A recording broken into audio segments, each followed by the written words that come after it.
Halo Science Seekers, kembali lagi berjumpa bersama saya, Denny Darko. Tidak ada yang namanya misteri, yang ada adalah tanda-tanda yang kita semua coba untuk mengerti.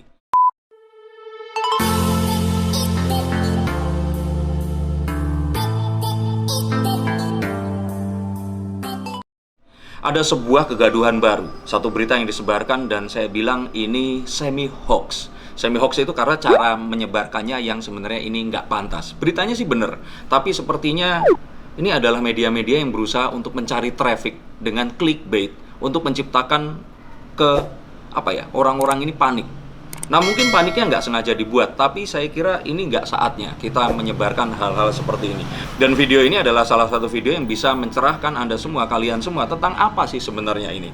Oke, saya akan bacakan beritanya. Ini dilansir oleh yang saya lihat di sini adalah suara.com. Jadi ada sebuah virus baru yang konon katanya dari China, namanya hantavirus atau virus hanta.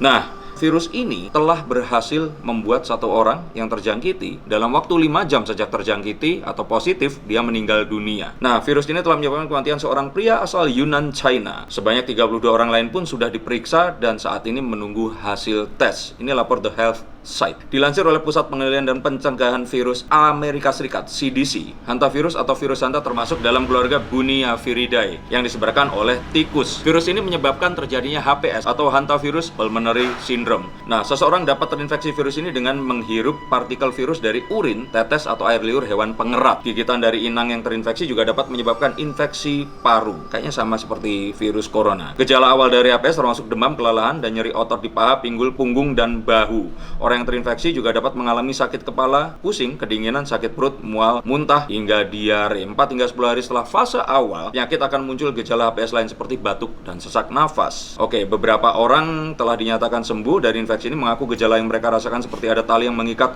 atau bantal yang menutupi wajah sehingga mereka kesulitan bernafas. Dan ini terjadi ketika paru-paru dipenuhi oleh cairan. Apa yang dilewatkan di sini adalah satu hal, bahwa ternyata virus ini itu hanya terjangkiti jika hewan tersebut menggigit manusia atau ternyata manusia tersebut menghirup dari air liur hewan. Jadi perbedaannya adalah karirnya ini bukan manusia. Artinya apa? Manusia tidak bisa terinfeksi oleh manusia yang lainnya. Saya pikir ini belum terlalu besar dan kita harus pedulikan saat ini dibandingkan dengan coronavirus yang ada. Ini sepertinya hanya satu berita yang pengen pansos terhadap si coronavirus ini tadi. Sebaiknya kita semua membagikan berita yang tepat, tidak memberikan satu kepanikan kepada masyarakat dan juga tidak memberikan mereka sesuatu yang untuk kemudian dijadikan satu clickbait seperti itu.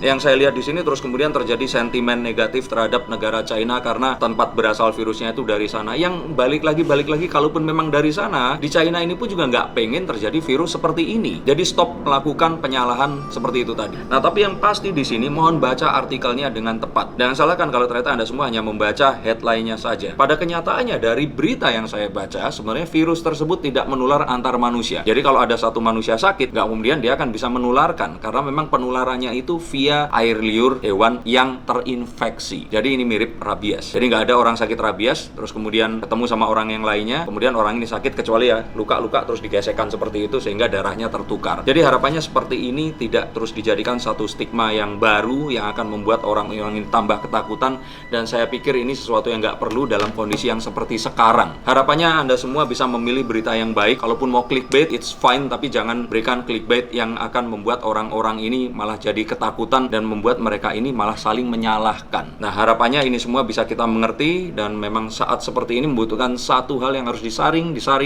dulu sebelum kita men-sharing berita apapun itu nanti. Nah, kembali lagi dari ini tadi, sebenarnya ingin saya bacakan di sini adalah kita harus mencari tahu secara pasti berita itu dari mana dan harus kita baca. Ingat, saat sebuah berita disebarkan atau diberikan, kalau ternyata ada kesalahan baca, itu bukan kesalahan dari si penyebar berita, tetapi dari kita yang tidak secara teliti membaca berita tersebut dan secara emosional membagikan berita itu secara membabi buta. Dan Anda semua seperti kita ketahui bisa dikenakan pasal dan dipenjara hanya gara-gara itu tadi. Jadi pastikan kita mendapatkan informasi yang tepat dari orang yang memang valid. Yang kedua, jangan terus kemudian karena sesuatu yang terjadi di masa lalu kita kemudian mengkait-kaitan hal tersebut dan membuat punya a priori tertentu terhadap seseorang, sesuatu, negara, bangsa, atau apapun itu juga. Ingat, harus objektif dan tidak boleh mengaitkan dengan hal-hal yang mungkin kepercayaan kita ini sebenarnya salah. Sesuatu yang kita pikirkan ternyata itu keliru. Nah, yang berikut lagi adalah seperti yang saya baca di suara.com. Ini suara.com beritakan dengan tepat bahwa juru bicara COVID-19 Bapak Yuryanto ini bilang kalau kami nggak mikirin itu karena WHO atau WHO juga nggak membuat declare tentang virus itu tadi. Jadi seperti kita ketahui itu memang bahaya, tetapi kita kembali lagi, kita beriman kepada, kalau orang muslim bilang, ulil amri, seseorang yang memang memimpin. Kita pasrahkan untuk menunjukkan jalan kepada kemaslahatan bangsa kita.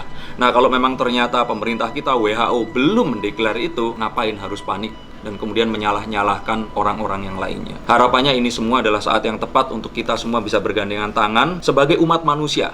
Regardless atau keluar dari apapun suku dan warna kulit kita semua saat ini diserang oleh satu virus yang sama. Dan kita semua harus pulih sebagai bangsa dunia dan buktikan bahwa bangsa Indonesia adalah bangsa yang besar yang akan bisa melalui ini dengan semua kebaikan dan local wisdom yang mereka miliki. Saya Denny Darko, semoga ini berguna dan ingat, baca, saring sebelum Anda sharing beritanya. Terima kasih.